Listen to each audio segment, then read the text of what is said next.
Tópico 3. Aquisição da sintaxe nas línguas de sinais. 1. Introdução. Acadêmica. A sintaxe é o estudo da estrutura interna da frase.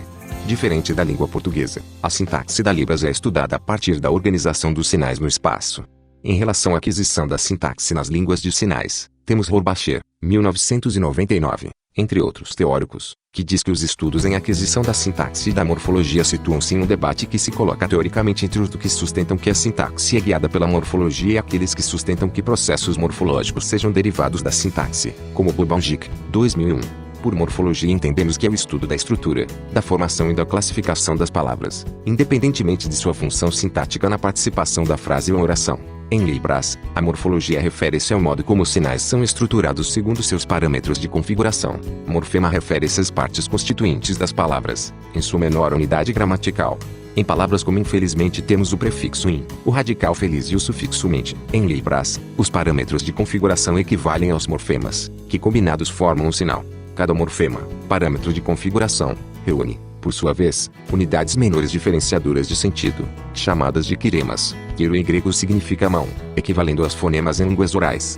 Em relação à sintaxe, podemos dizer que a sintaxe da Libras não é organizada aleatoriamente, ao contrário, segue regras. Possui, na estrutura de suas sentenças, restrições e ordenações complexas e específicas de uma língua visual.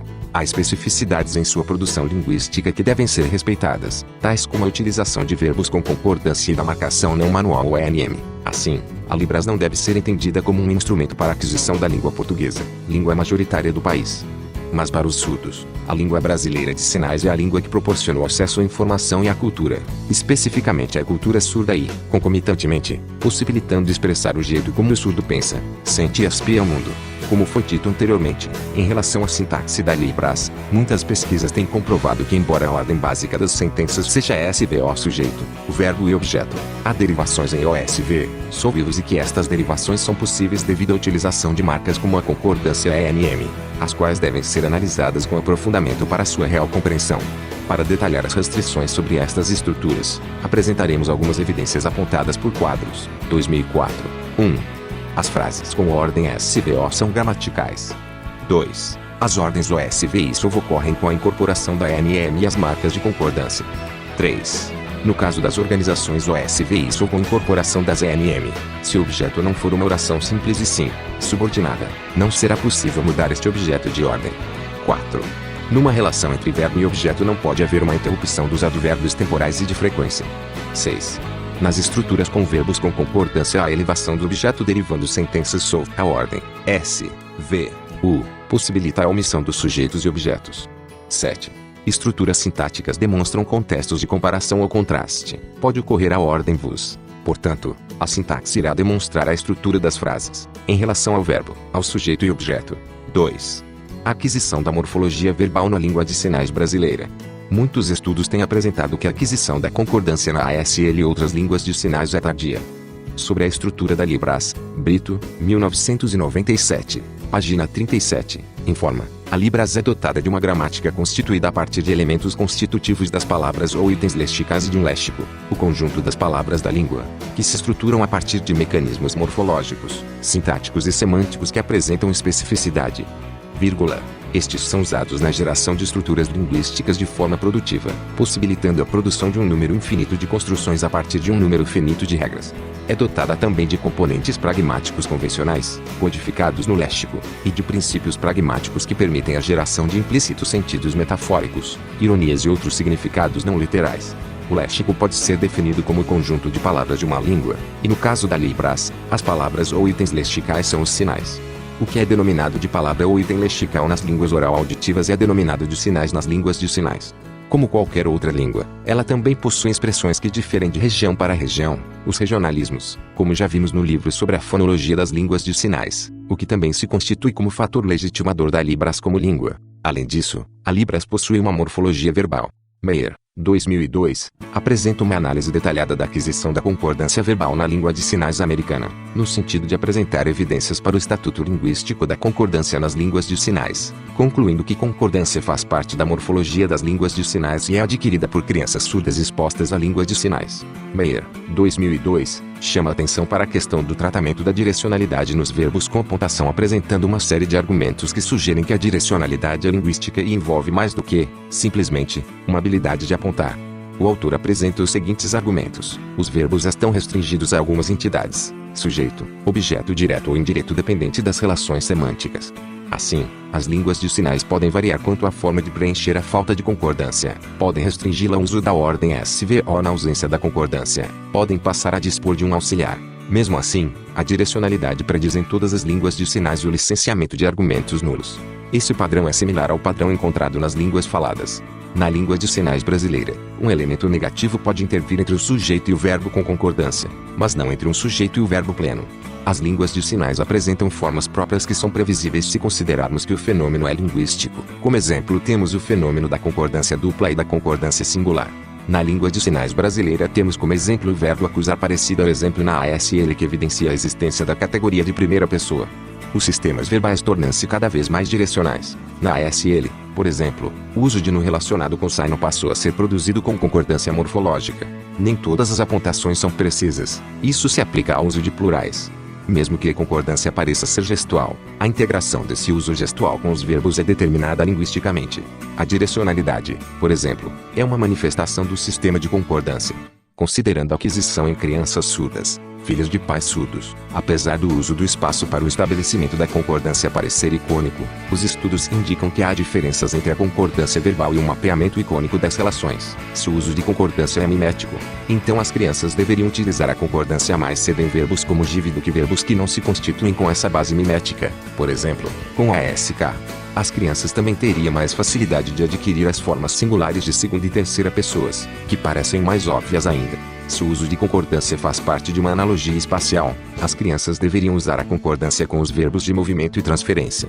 Neste caso, as crianças não deveriam apresentar formas agramaticais. A aquisição da concordância verbal acontece relativamente tarde, consistente com as características tipológicas da concordância, e as crianças devem privilegiar o uso da concordância singular por ser mais simples.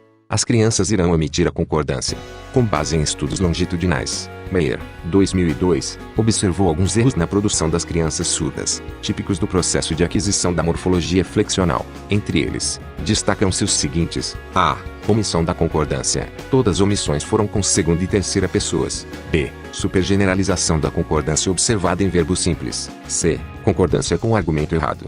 Tais erros são contra-argumentos para as hipóteses com base em iconicidade. Desta forma, as crianças precisam aprender quais são os verbos que devem concordar e como eles concordam. Parece que as crianças adquirem a concordância verbal enquanto sistema morfológico. Considerando a produção gestual, as crianças usam gestos para significar coisas para as quais elas já têm sinais. Sentar/sentar, dar-me dá. Usam gestos para substituir todos os sinais de vários tipos de verbos. Na verdade, os gestos são usados pelas crianças surdas adquirindo a língua de sinais como são usados pelas crianças ouvintes. Uma das principais funções da morfologia é a mudança de classe. Utilização da ideia de uma palavra em uma outra classe gramatical. Forma-se um novo sinal para se utilizar o significado de um sinal já existente num contexto que requer uma classe gramatical diferente. Um tipo de processo morfológico bastante comum na língua de sinais brasileira é aquele que deriva nome de verbos, ou vice-versa. Exemplo: o português pode tomar nomes de verbos pela adição de um sufixo, programar, programador, ou pela mudança de acento, fabrica, fábrica. A língua de sinais brasileira pode derivar nomes de verbos pela mudança de tipos de movimento. O movimento dos nomes repete e encurta o movimento dos verbos. Telefonar, telefone, sentar, cadeira, perfumar, perfume. A língua portuguesa não tem um grupo de verbos dos quais os nomes são derivados, ou seja, verbos presentes em uma língua são criados para criar nomes. Nominalização.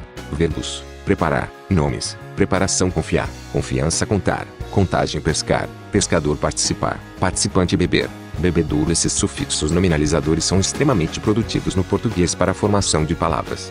A língua de sinais brasileira também apresenta um padrão regular para a distinção entre nomes e verbos. Verbos: telefonar, substantivos, telefone, sentar, cadeira, perfumar, perfume, pentear. Pente. Alguns sinais diferem um do outro apenas no tipo de movimento. Exemplo: sentar, cadeira. A locação, a configuração e a orientação são as mesmas, mas o movimento é diferente. É o movimento que cria a diferença no significado entre os dois tipos de sinais. Diferenças entre o movimento do verbo e do nome. Processo de reduplicação. Mesma alocação, configuração e orientação de mão. Os nomes simplesmente repetem ou reduplicam a estrutura segmental do verbo. Exemplo: sentar, cadeira. Abrir livro, livro. Semelhante à nominalização no português, na língua de sinais brasileira repete-se o morfema base, verbo, e tem-se como produto um nome. A língua de sinais brasileira cria novas unidades a partir de formas existentes, apresentando a tendência de repetir ou mudar o movimento na estrutura segmental da forma base, enquanto mantém as outras unidades, locação, configuração e orientação de mão inalteradas. Em relação ao léxico da língua de sinais brasileira, a Libras é dotada de uma gramática composta por itens lexicais, que se estruturam a partir de mecanismos morfológicos, sintáticos e semânticos, os quais, embora apresentem especificidade, seguem também princípios básicos gerais. Estes são usados na geração de estruturas linguísticas de forma produtiva, possibilitando um número infinito de construções, a partir de um número finito de regras. A estrutura dos sinais da língua de sinais brasileira é complexa, apresentando algumas propriedades presentes na língua de sinais que não são encontradas nas línguas orais. O léxico não nativo contém também palavras em português que são soletradas manualmente. Os morfemas presos, unidades mínimas com significados que não ocorrem isoladamente, podem se combinar para criar novos significados. Na Libras, verifica-se que o conceito de meses pode ser expresso pela mudança na configuração de mão do sinal. Os dedos mudam para indicar a quantidade de meses, porém o restante da indicação do sinal permanece a mesma. Os morfemas neste caso são presos, isto é, devem ocorrer com outro morfema, diferente dos morfemas livres que podem ocorrer isoladamente, por exemplo, ontem passado. 3. Aquisição da ordem da sentença. Implicações nas categorias funcionais. Eis o que dizem Aline Lemos-Petzil e Ronice Muller de Quadros sobre a aquisição da língua de sinais. Ao final desta unidade teremos um pequeno glossário com diversos sinais de verbos em Libras.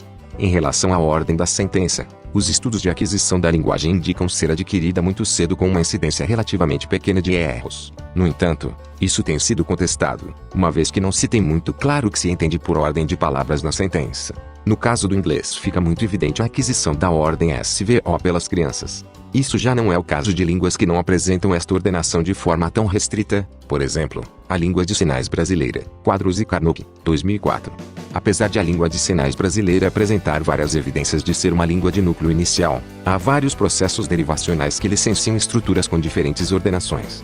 Assim, a criança surda está diante de um input com ordenações extremamente variadas. Além disso, o fato dessa língua apresentar uma assimetria verbal determinada pela diferença na morfologia verbal com repercussões na ordenação das sentenças, Quadros, 1999, também torna interessante observar como isso se reflete na aquisição. Diante da variação quanto à aquisição da ordenação das sentenças, Slobin, 1986, conclui que quanto mais consistente e completo o sistema morfológico, mais rapidamente a criança adquire o sistema, facilitando o reconhecimento e aquisição da variação pragmática da ordem das palavras. Wixler, 1998, é um dos autores que parte dessa perspectiva, propondo que as crianças adquirem um conjunto de parâmetros muito cedo incluindo a ordem das palavras, a ordem do núcleo e complemento, o movimento V2, a elevação do verbo para I, a presença e ausência de sujeitos nulos relacionados com o estágio de infinitivo opcional, e, dessa forma, relaciona-se morfologia verbal com outros aspectos formais, entre eles a ordenação da sentença.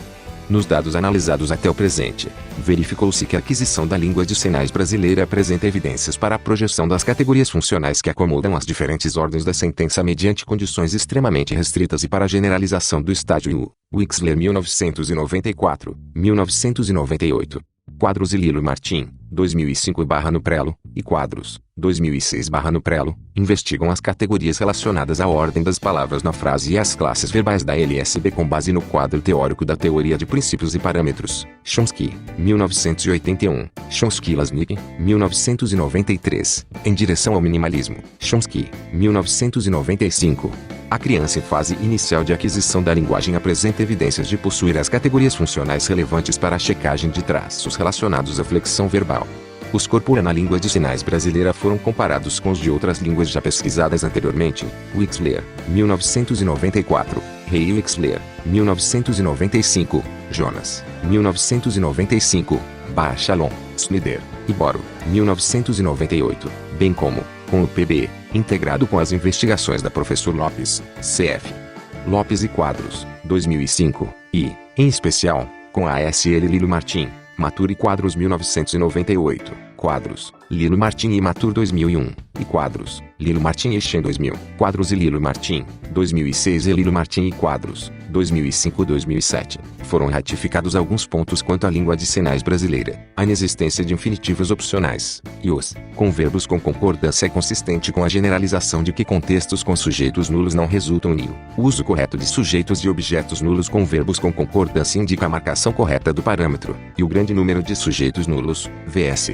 objetos, com verbos sem concordância indica que estes podem ser o. Além disso, observou-se que as ocorrências de AUS na língua de sinais brasileira podem ser evidência para a restrição de checagem exclusiva de Wexler, 1998. As instâncias observadas com verbos incluem ocorrências de verbos com concordância, verbos manuais, verbos com aspecto e verbos espaciais. A ordem VO é flexível quando certos tipos de morfologia verbal estão presentes no padrão adulto. Portanto, as crianças estão produzindo as diferentes ordenações correspondentes ao padrão adulto. Isso significa que a criança já reanalisou a diferença entre as categorias verbais.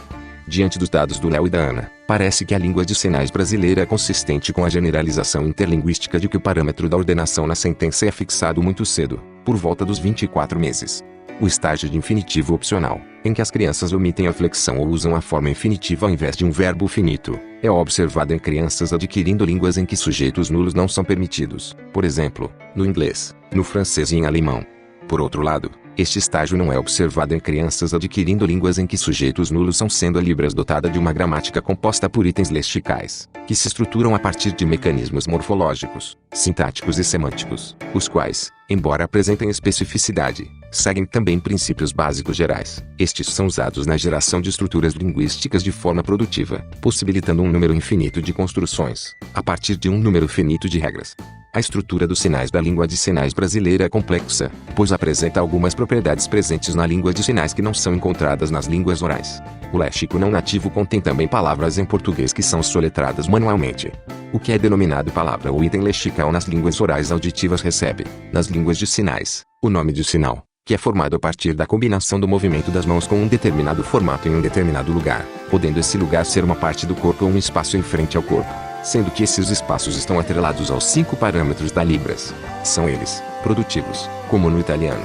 Evidências do hebraico, língua que apresenta sujeitos nulos lexicais somente em contextos em que a flexão verbal rica, sustentam a generalização SNU, uma vez que Rey e Wexler, 1995, encontraram nos dados das crianças adquirindo tal língua os, e sujeitos nulos, em contextos em que não há sujeitos nulos na língua-alvo, mas não observaram o uso de os nos contextos em que há sujeitos nulos. A língua de sinais brasileira é como o hebraico quanto à produtividade de sujeitos nulos nos contextos em que há flexão verbal e a não existência dos mesmos em contextos em que não há tal flexão. Quadros, 1995. Analisando longitudinalmente a produção espontânea das crianças surdas entre 1.008 e 2 no caso da Ana e entre 1.008 e 2 no caso do Léo, ver a quantidade de enunciados considerados nesta análise no quadro dos enunciados com um verbo por seção analisada. Observou-se que os verbos sem flexão são usados com mais frequência do que os verbos com flexão. No entanto, os verbos com concordância são devidamente flexionados. Raramente, as crianças apresentam alguma omissão da flexão. Ver gráfico da proporção de uso da produção verbal com e sem flexão. Também foram analisadas as ocorrências de sujeitos e objetos nulos com verbos com e sem flexão. Cf. Gráfico 2. Verificou-se que os sujeitos e objetos nulos foram usados corretamente com os verbos com flexão. Por outro lado, observou-se que as crianças usaram alguns objetos nulos e vários sujeitos nulos com os verbos sem flexão em contextos que não seriam usados por adultos. O uso correto de sujeitos e objetos nulos indica a fixação correta do parâmetro. No entanto, o grande número de sujeitos nulos, versus objetos, com verbos sem flexão indica que tais verbos podem ser instâncias de os, consistente com a generalização de os encontrados em contextos em que não há sujeitos nulos. 1. Configuração de mão, CM. Pode permanecer a mesma durante a articulação de um sinal, ou pode ser alterada, passando de uma configuração para outra. A execução dos sinais pode acontecer com apenas uma mão ou com as duas. Os sinais articulados com apenas uma mão serão produzidos pela mão dominante, que pode ser a direita ou a esquerda, segundo a conveniência de quem os realiza. Os sinais articulados com as duas mãos são determinados pelo tipo de interação entre elas, podendo, por exemplo, estarem sobrepostas ou espelhadas. A compreensão de uma mensagem em Libras depende tanto do contexto comunicativo como da fluência do sinalizador para a realização adequada dos sinais. Ferreira Brito, 1995, registra 46 configurações de mão agrupadas em 19 categorias, enquanto outros estudos em Libras apresentam até 64 configurações, mas nesse texto adotaremos uma tabela com 61 configurações. Embora em Libras várias configurações de mãos sejam baseadas no alfabeto manual, é importante dizer que os sinais produzidos não têm relação direta com a grafia das palavras na língua portuguesa. 2. O ponto de articulação para é o local do corpo do sinalizador em que o sinal é realizado. Para cada sinal existe um ponto de articulação para. A execução dos sinais acontece no espaço que se situa diante do emissor, desde a linha da cintura até o alto da cabeça.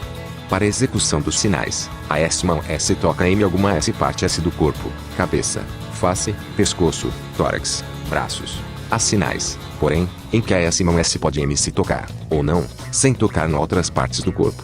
Nesse caso, dizemos que o sinal é executado em espaço neutro. O ponto de articulação pode ser definido em alguns sinais a partir do campo semântico ao qual pertencem. Sinais como medo, compaixão, raiva, amor, saudade, alegria e tristeza possuem um mesmo campo semântico, sentimentos, e, por isso, têm em sua morfologia o mesmo ponto de articulação, peito esquerdo. Exemplos como pano peito esquerdo, amor, amar apaixonar gostar.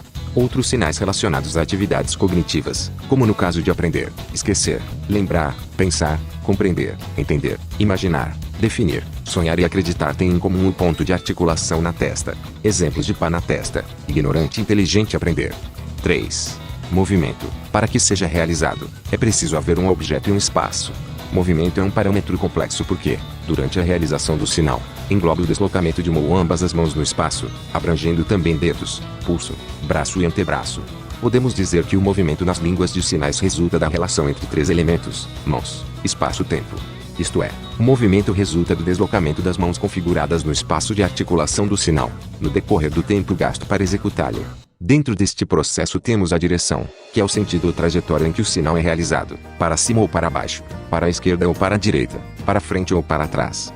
O movimento pode conter uma ou mais direções, unidirecional, bidirecional ou multidirecional. Em alguns casos, a inversão na direção do movimento pode funcionar para expressar um sentido oposto, isto é, um antônimo. Temos ainda a forma, que é modo pelo qual as mãos e dedos seguem uma trajetória na execução do sinal. O movimento segundo sua forma pode ser extenso ou curto, deslocando-se em linha reta ou curva. Algumas vezes as linhas combinam suas formas para reproduzir a geometria do objeto, conceito ou sentimento convencionado pelo sinal. E, também, a frequência ou repetição do movimento na realização do sinal, sendo que essa repetição só acontece em alguns sinais. Observamos repetição em sinais como professor, professor, e a velocidade e intensidade na execução do sinal. Alguns movimentos são mais rápidos, outros mais lentos e suaves. Por exemplo, o sinal da palavra é furacão, que é mais rápido. Furacão. 4. Orientação. Os sinais podem ter uma direção ou não. Para realizarmos um sinal de maneira adequada, isto é, da maneira como ele foi convencionado pela comunidade surda, precisamos conhecer os parâmetros que o constituem.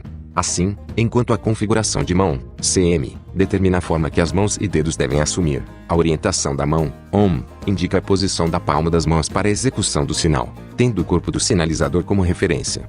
São basicamente 7 tipos de orientação da palma das mãos: para cima ou para baixo, para o corpo ou para frente, para a direita ou para a esquerda ou, ainda, em diagonal. 5. Expressão facial ou corporal. Além dos parâmetros constituintes dos sinais, outros elementos complementam sua formação. São as expressões não manuais nas línguas de sinais. Por ser de caráter gestual visual, a expressão facial e corporal na Libras referencia o contexto comunicativo e de interação entre os interlocutores, sendo muitas vezes imprescindível na decodificação. A expressão facial e corporal deve ser feita com a maior naturalidade possível, e isso só acontece com a prática cotidiana. O sinal alegre e triste sem uma expressão correspondente fica demasiadamente estranho, dificultando ou impossibilitando sua compreensão. A expressão facial e corporal faz, ainda, a marcação de construções sintáticas, imprimindo ideia de pontuação, afirmativa, negativa, exclamativa, interrogativa, ou ainda de estados emocionais como medo, raiva, alegria e outros. Em relação à gramática da Libras, perceberemos que os teóricos não são unânimes quanto aos parâmetros, seja em relação ao número e nomenclatura ou à importância de cada um. Para alguns pesquisadores, os parâmetros são divididos em duas categorias, primários e secundários. O conjunto dos parâmetros primários é formado pela configuração de mão, ponto de articulação, também chamado de ponto de contato, e pelo movimento. Por sua vez, o conjunto dos secundários é composto pela orientação da mão e expressão facial, corporal. E ainda temos a questão da flexão na Libras. Existem 8 processos diferentes em relação à flexão da língua de sinais. São eles: primeiro pessoa, segundo número, 3 graus grau, quarto modo, quinto a reciprocidade, sexto foco temporal, sétimo aspecto temporal, oitavo aspecto distributivo. Quando a referência envolve localizações específicas, a apontação é feita à frente do sinalizador para a posição real. A direção do olhar e a posição do corpo são uma forma de se manifestar. A língua de sinais é dividida em 3 classes de verbos: verbo simples, conhecer, amar, aprender, saber, inventar, gostar. Verbos com concordância: dar, enviar, responder, perguntar, dizer, provocar. Verbos espaciais: colocar, ir, chegar. A distinção entre o singular e plural é marcada através de repetição de sinais. Por exemplo, ano anterior, anos anteriores. Já a flexão de número refere-se à distinção entre a flexão do verbo para 1, 2 e 3 ou mais referentes. Por exemplo, entregar, livro. Temos a flexão múltipla, a marcação de aspectos distributivos que estão intimamente relacionadas com flexão de número nos verbos. Por exemplo, a palavra exaustiva, a ação é repetida exaustivamente. A distributiva específica, ação de distribuição para referentes específicos, e a distributiva não específica, ação de distribuição para referentes indeterminados. A flexão de aspectos obriga a mudança na ordem da frase, colocando o verbo em posição final, sujeito objeto verbo mais aspectos. Exemplos: o menino pegou o carro novo, o menino carro pegou novo. A morfologia tradicional apresenta 2 áreas de investigação, a derivacional e a flexional. Derivacional, formação de diferentes palavras com uma base lexical. Exemplo: no português, sonhador é derivado de sonhar. Flexional, envolve os estudos que acrescentam informação gramatical à palavra que já existe. As categorias gramaticais que podem ser parte de uma palavra através da flexão são: gênero, números, tempo, pessoa, caso e aspecto. O português apresenta uma flexão verbal riquíssima, incluindo números, pessoa, tempo e modo. Exemplo: o verbo cantar na primeira pessoa do plural no tempo presente, do modo indicativo, é cantamos. Em relação à derivação das línguas de sinais, para formar palavras, na língua de sinais há descrições que se referem tanto aos processos derivacionais como aos processos flexionais. Envolve a combinação de aglutinação e incorporação. Na aglutinação, línguas com organização composicional, na qual um elemento se junta com outro, combinação de vários elementos que compõem um sinal. Há sinais que se apresentam de forma análoga. Em relação à incorporação, formação de sinais que são expressos através da combinação de elementos. As informações parecem estar dentro do verbo através do movimento das mãos. 3.1 Tipos de frases na Libras. Como temos dito no decorrer deste livro, as línguas de sinais utilizam as expressões faciais e corporais para estabelecer tipos de frases, como as entonações na língua portuguesa. Por isso, para perceber se uma frase em Libras está na forma afirmativa, exclamativa, interrogativa, negativa ou imperativa, precisa-se estar atento às expressões facial e corporal que são feitas simultaneamente com certos sinais ou com toda a frase. Exemplos: 1 na forma afirmativa, a expressão facial é neutra. Exemplos: nome me @marcus e @professor. 2 na forma interrogativa, sobrancelhas franzidas em um ligeiro movimento da cabeça inclinando-se para cima. Exemplos: nome qual? Expressão facial interrogativa feita simultaneamente ao sinal qual. Nome. Expressão facial feita simultaneamente com o sinal nome. Você casar. 3 na forma exclamativa, sobrancelhas levantadas em um ligeiro movimento da cabeça inclinando-se para cima e para baixo. Pode ainda vir também com um intensificador representado pela boca fechada com um movimento para baixo. Exemplos: eu viajar Recife, boa e bonite lá. Conhecer mulher sua carro bonite 4 na forma negativa. A negação pode ser feita através de 3 processos. A com o acréscimo do sinal não a frase afirmativa. Negação. Exemplos: blusa feia comprar não. Eu ouvir não. B com a incorporação de um movimento contrário ou diferente ao do sinal negado. Gostar não carne. Preferir frango, peixe. C com um aceno de cabeça que pode ser feito simultaneamente com a ação que está sendo negada ou juntamente com os processos acima. Poder não. Eu viajar poder não em relação à forma negativa / interrogativa. Sobrancelhas franzidas e aceno da cabeça negando. Casar eu não. 5 na forma exclamativa / interrogativa. Você casar? Em relação ao horário X duração, que hora e quantas horas? Na Libras há 2 sinais para se referir à hora. Um para se referir ao horário cronológico e outro para a duração. O sinal hora, com o sentido de tempo cronológico, é sinalizado por um apontar para o pulso I, quando utilizado em frase interrogativa. Expressão interrogativa que hora. O sinal hora, com o sentido de tempo decorrido ou duração, é sinalizado por um círculo ao redor do rosto I, quando utilizado em frase interrogativa. Expressão interrogativa quantas horas, tem um acréscimo da expressão facial para a frase interrogativa. A expressão interrogativa que horas está relacionada ao tempo cronológico, horas / que, hora. Exemplos de frases em Libras: aula começa que horas, a que. Você trabalha começar que, hora. Você acorda que, hora. Você dormir que hora. Já a expressão interrogativa quantas horas, um círculo ao redor do rosto, está sempre relacionada ao tempo gasto para realizar alguma atividade. Horas, quantas horas. Exemplos: viajar São Paulo quantas horas? Trabalhar escola quantas horas? 4. Aquisição de construções com foco nas línguas de sinais brasileiras. Prezado acadêmico. Em relação à aquisição de construções com foco nas línguas de sinais brasileiras, Lilo Martim e Quadros, 2005 e 2006, assumem que as sentenças em que um sinal aparece duas vezes em uma mesma estrutura, na sua posição usual e na posição final, são construções com foco. Em nossas análises, o elemento final repetido é focado. Os elementos focados podem, também, aparecer na posição final sem sua contraparte fonética, estando presentes na gramática da criança precocemente. As línguas de sinais, como línguas articuladas no espaço, podem incorporar essas noções espaciais nas próprias formas dos sinais. Em muitas línguas de sinais, itens lexicais que denotam conceitos temporais são localizados em uma linha do tempo imaginária, uma linha horizontal na altura do rosto ou do ombro. Nessa linha, o corpo do sinalizante constitui um ponto de referência denotando o presente. O passado é conceituado como a área atrás do ombro ou rosto, enquanto o futuro ocupa a área à frente do sinalizante. A direção do movimento em sinais, que denota conceitos de tempo, expressa a relação temporal. 1 hora, 2 horas, 3 horas, 4 horas, que 5 horas, meia hora, 5 minutos, advérbio de tempo. Amanhã, futuro, ontem, antes, ontem. Passado, já, agora, hoje. Como podemos ver nos sinais acima sobre os advérbios de tempo, visto que noções e relações temporais são expressas como movimento em uma linha temporal, pode-se esperar que a estrutura dos sinais que denotam mudança no tempo seria muito similar à dos verbos denotando mudança de localização, já que mudança de tempo poderia ser expressa como uma mudança de localização espacial numa linha de tempo imaginária. E, de fato, existem algumas similaridades na estrutura dos verbos nesses dois domínios. Em ambos, o sinal consiste de um movimento de trajetória cuja direção é variável. 5. Glossário com alguns sinais em libras. 1 cumprimentos. 2 verbos. 3 pronomes. Resumo do tópico 3. Neste tópico, nós estudamos e aprendemos aquisição da sintaxe nas línguas de sinais. Os estudos em aquisição da sintaxe e da morfologia situam-se em um debate que se coloca teoricamente entre os que sustentam que a sintaxe é guiada pela morfologia e aqueles que sustentam que processos morfológicos sejam derivados da sintaxe. Verificamos a correlação entre a aquisição da morfologia verbal e da ordem de palavras na frase, colaborando para o debate sobre a interface da morfologia e da sintaxe, esclarecendo a correlação entre flexão de concordância e aquisição de ordem de palavras na frase através dos estudos da aquisição da língua de sinais brasileira. Analisamos a produção de estruturas que envolvem categorias funcionais explícitas, como construções interrogativas e com foco também podem contribuir para a discussão e aquisição da linguagem. Quadros, 1997, e Carnot, 1999, enfatizam a importância de a criança surda ser exposta à língua de sinais o mais precocemente possível para evitar atrasos em sua aprendizagem. Essa importância é ainda maior ao considerarmos o fato de que a Libras não possui um sistema consolidado de escrita que permita a alfabetização do surdo através dela.